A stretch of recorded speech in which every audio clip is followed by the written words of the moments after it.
আমাদের নেতা, আমাদের এই ধরনের সিনিয়র অভিজ্ঞ নেতা মহানগর কলকাতাতে বা আমাদের রাজ্যে অত্যন্ত প্রয়োজন ছিল। সেই আমাদের সকলের বরেণ্য প্রার্থী, যার সভাপতিত্বে একটা সময় আমি ছাত্র রাজনীতি করেছি, শ্রদ্ধাভাজন তাপস রায় মহোদয়, তাকে আন্তরিক শ্রদ্ধা এবং কৃতজ্ঞতা জ্ঞাপন করি। যে তরুণ জেলা সভাপতি গত 3টে বছর নিষ্ঠার সঙ্গে সংগঠনটার হাল ধরেছেন, আপনারা তাকে সাহায্য করেছেন, ভাই তমগ্ন ঘোষ। আর বিধানসভা নির্বাচন পরবর্তী সময়ে সন্ত্রাসের আবহে যিনি আমাদের সাথ দিয়েছেন, প্রাক্তন সভাপতি ওল্ড অলওয়েজ গোল্ড কল্যাণ চৌবে এবং আরেক প্রাক্তন সভাপতি যিনি আমার সামনে 21-এর বিধানসভা নির্বাচনে আক্রান্ত হয়েছেন এই এলাকাতে। এই যারা আজকে আমার বক্তব্যের মাইকের তার কেটেছে, তারাই আমার সামনে শিবাজিদাকে সেদিন মেরেছিল।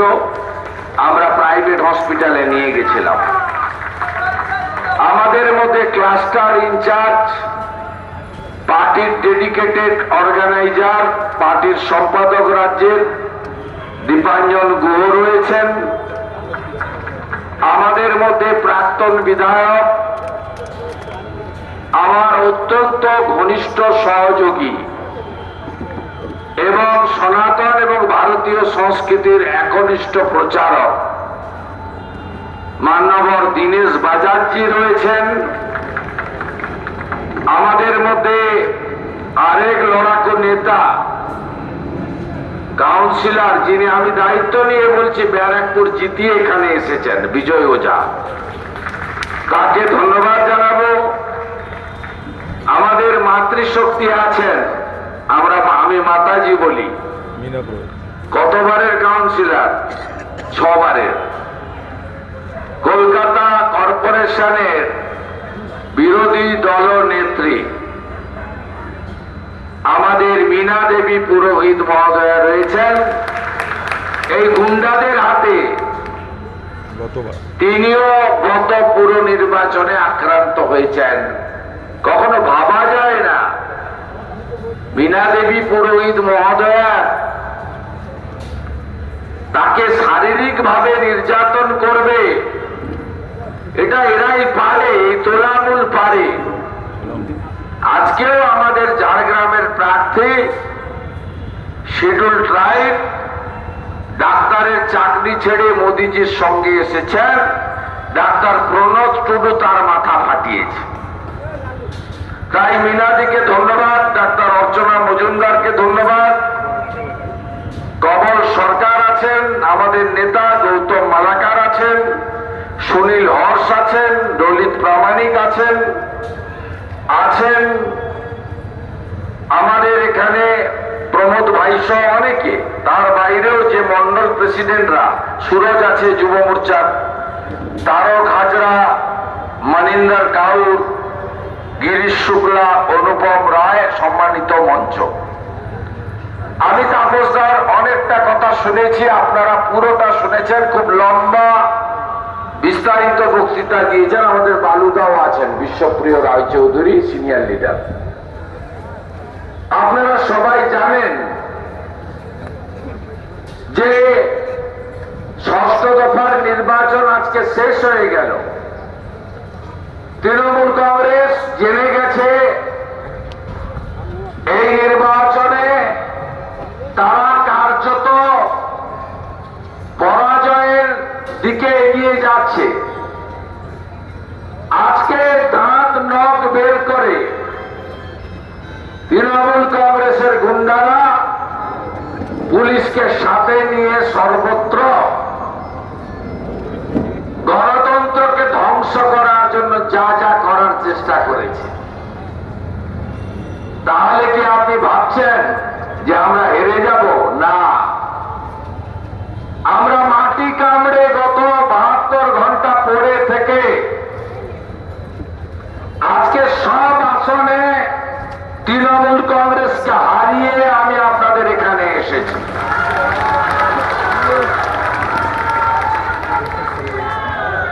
আপনি ওদের প্রার্থীদের কান্নাকাটি দেখছিলেন না? অবশ্য ব্যতিক্রম প্রার্থীও আছে। গরু পাচারকারী এনামুলের টাকায় সিনেমা করা, ঘড়ি, জুতা, জামা উপহার নেওয়া এনামুলের ডায়েরি থেকে পাওয়া গেছিল।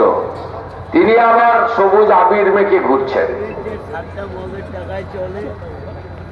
এই তৃণমূল কংগ্রেসকে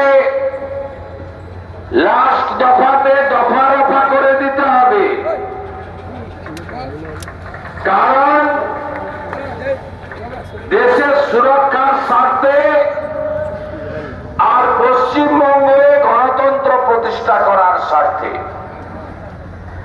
নরেন্দ্র মোদীজির নেতৃত্বে ভারতীয় জনতা পার্টি ইতিমধ্যে আমি বলবো